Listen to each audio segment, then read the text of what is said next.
Hello friends, today we will learn some important sentences in your daily conversation and how you are going to use it in your daily life.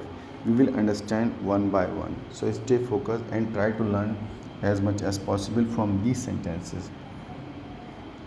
तो सबसे पहले sentence है यहाँ पर restaurant कहाँ है। हिंदी में तो हम रेस्टोरेंट बोलते हैं, लेकिन इंग्लिश में रेस्टोरेंट बोलते हैं। रेस्टोरेंट की साइलेंट कर देते हैं। कहाँ की इंग्लिश वेयर, और है कि इंग्लिश इज़। तो टोटल सेंटेंस में कंप्लीट सेंटेंस बनेगा वेयर इज़ द रेस्टोरेंट। मुझे पानी चाहिए,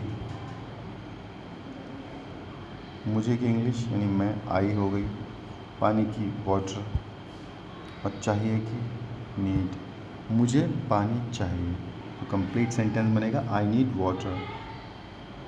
मेरा पासपोर्ट कहाँ है, कहाँ है कि इंग्लिश वेयर, है कि इंग्लिश इज़, और मेरा की माई, और पासपोर्ट की पासपोर्ट। तो वेयर इज़ माई पासपोर्ट, ये कंप्लीट सेंटेंस बनेगा। अब जैसे नेक्स्ट सेंटेंस में है क्या यहाँ अस्पताल है।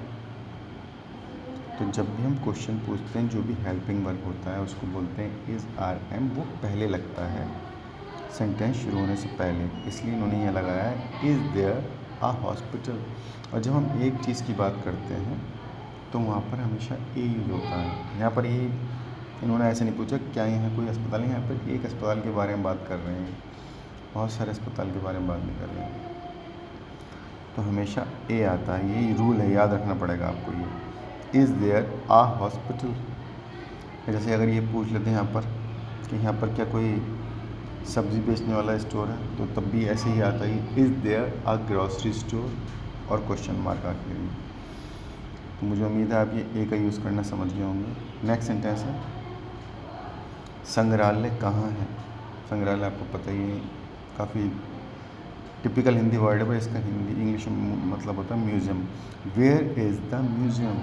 मुझे मदद चाहिए, मुझे की इंग्लिश आई, मदद की हेल्प, और चाहिए की need, I need help. Cafe कहाँ है, कहाँ है कि वेयर, है कि इज़, और कैफ़े की कैफ़े, लेकिन कैफ़े से पहले हमेशा दा लगता है, ये रूल है, इसे याद रख लो। तो complete sentence is where is the cafe.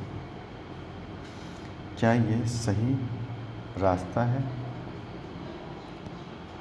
है कि इंग्लिश वही इज़ जो पहले आएगा, और है ये है कि दिस, और रास्ता की वे, और सही की राइट। तो कंप्लीट सेंटेंस बनेगा is this the right way. बाज़ार कहाँ है, वेयर इज़ द मार्केट। आपको रटना नहीं, समझना है, तभी आप इससे मिलते जुलते सेंटेंसेस बना पाओगे, और प्रैक्टिस करते रहोगे तो बन जाएगा।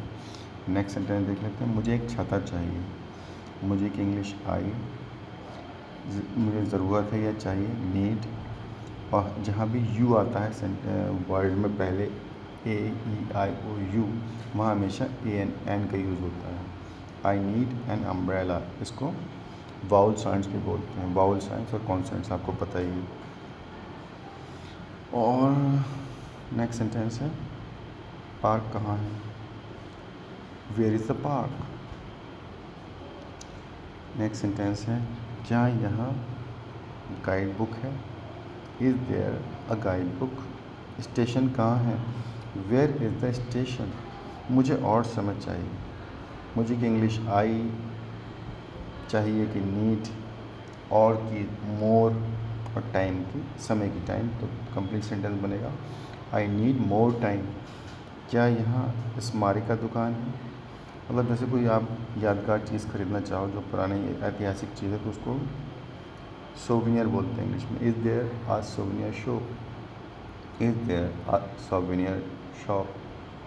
सिनेमा कहाँ है, वेयर इज़ द सिनेमा। मुझे कुछ छुट्टे चाहिए, यानी खुले हुए पैसे। I need some change, I need some changes, ठीक है, आई नीड सम चेंज या आई नीड सम चेंजेस। और कैरी कहाँ है, फेरी कहाँ है, where is the ferry. Ferry मतलब छोटी सी नाव जो बोलते हैं। क्या यहाँ पास में बेकरी है, पास की इंग्लिश होती है नियर बाय। तो कंप्लीट सेंटेंस बनेगा is there a bakery nearby. तो इस तरीके से आप प्रैक्टिस करो, प्रैक्टिस से आने लगेगा आपकी पकड़ में। और चैनल को लाइक करो, शेयर करो, प्लीज़ सब्सक्राइब करो।